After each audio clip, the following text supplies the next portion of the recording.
Okay, this tutorial is all about y is equal to mx plus b. We're going to break this down. We're going to see what it looks like on a table. We're going to see what it looks like on a graph. Okay, we're going to break this down into pieces to make it easier. All right, so first of all, we have to know, well, we should know by now, that this is a non-proportional relationship, and that is any linear relationship that can be written as this. It won't go through the origin because of this little part, that plus b. So what is the m? M is your constant.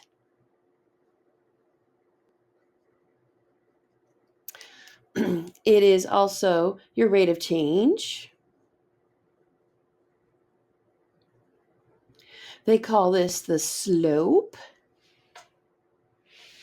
And they also refer to it as your unit rate. All right, what is that b? This b is your y-intercept. This is exactly where it crosses on the y-axis on a graph, and we'll get to that here in a minute. But let's say you're given this table, okay, and you've got your x values, you've got your y values. Remember, you're independent, dependent, okay? To find the equation that goes with this, first you have to find your slope. Okay, you're going to do your change in y over your change in x. So I'm going to choose the first two right here. Okay, so my change in y. So I'm going to do 5 minus 2 over 1 minus 0. Okay, remember that this is your y, your second value of y minus your first value over your second value of x minus the first x. Okay, so 5 minus 2 is 3. 1 minus 0 is 1. So my slope, my constant rate of change, your unit rate is 3. Okay, now you're going to plug that 3 in here. So we're going to say y is equal to, whoops, no I'm not. Y is equal to 3x. Okay, now I'm going to use that to figure out what else I have to do to it. So if I plug in x with 0, 3 times 0 is 0. How do I get that equal 2? I have to add 2. Let's see if that works throughout. So if x is 1, so 3 times 1, that gives me 3, plus 2 is 5. Boom. 3 times 2 is 6, plus 2 is 8. It's working. 3 times 3 is 9, plus 2 is 11. Okay, so our actual equation for this table is y is equal to 3x plus 2. Okay, you just kind of plug and play.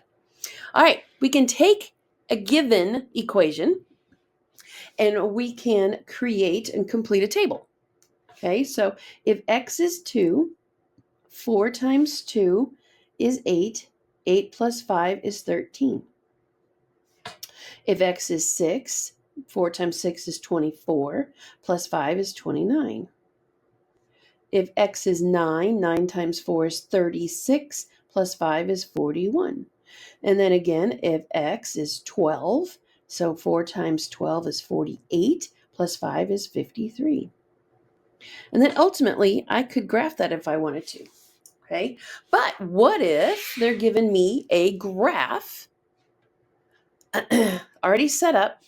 They want me to graph this information. Well, I'm going to do the same thing. I'm going to complete the table, then I'm going to graph it and see what it looks like.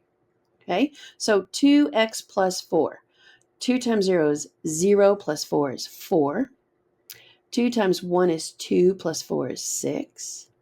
2 times 2 is 4, plus 4 is 8. And 3 times 2 is 6, plus 4 is 10. Easy peasy. Okay, now I am going to look at these like they are coordinates. 0 and 4. Ooh, okay. 1 and 6. 2 and 8. 3 and 10. Okay, it creates a straight line, but it does not go through the origin. Right, so if I line it up as best I can with my handy dandy little thing here.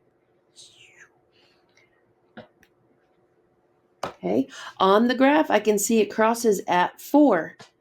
That's this part right here. It's my y-intercept. Okay, 2 is my slope. So if I take these points here, slope is rise over run. So rise meaning am I going up or down? Run meaning am I going left or right? Okay, so if I take these points here, I want to double check and make sure I've got the slope right. So I go up 1 over 2. Up 1 over 2. Up 1 over 2. Okay.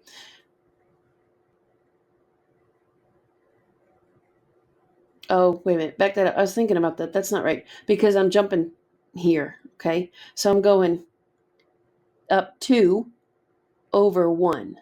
Up 2 over 1. You see the values going from 6 to 8. That's 2 over 1 because I'm going one whole this way. So my slope is up 2 over 1.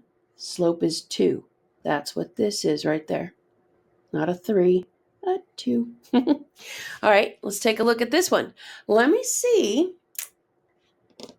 if I can plot the points using this and then seeing if that is the table, if that gives me the correct table. Okay, so I know my slope is -2. That means I'm going to go down. Okay, this is a positive slope. It's going up. This over here should be going down. Okay, I cross at the 3 on the y-axis. Notice it's a +3 and not negative, so make sure you're up here. There's my first point. Now the slope, if you remember, is rise over run. That means am I going up or down? And then am I going left or right? Okay, so I'm going to go down 2 from here. There's 1, 2. Then I'm going to go over 1. Here's another point. And I'm going to go down 2 over 1. Down 2 over 1. Okay, so let's see here. So 0, if x were 0, my first point there is 3. Okay, if x is 1, then my point is 1. If it's 2, then it's -1. If it's 3, then it's -3. All right, let's see if this worked out. Okay, so 0, so -2 times 0 is 0 plus 3 gives me 3. -2 times 1 is -2 plus 3 is 1. Well, okay, it's working. -2 times 2 is -4 plus 3, -1. -2 times 3 is -6 plus 3, -3. Well, there you have it, okay? And then do the best I can here. Oh, that's weird. Okay. What? Okay, something happened here. I think it's because I messed up the... Anyway, it creates a straight line, and it does not go through the origin, and it is going down like it should. Okay, hope this helps.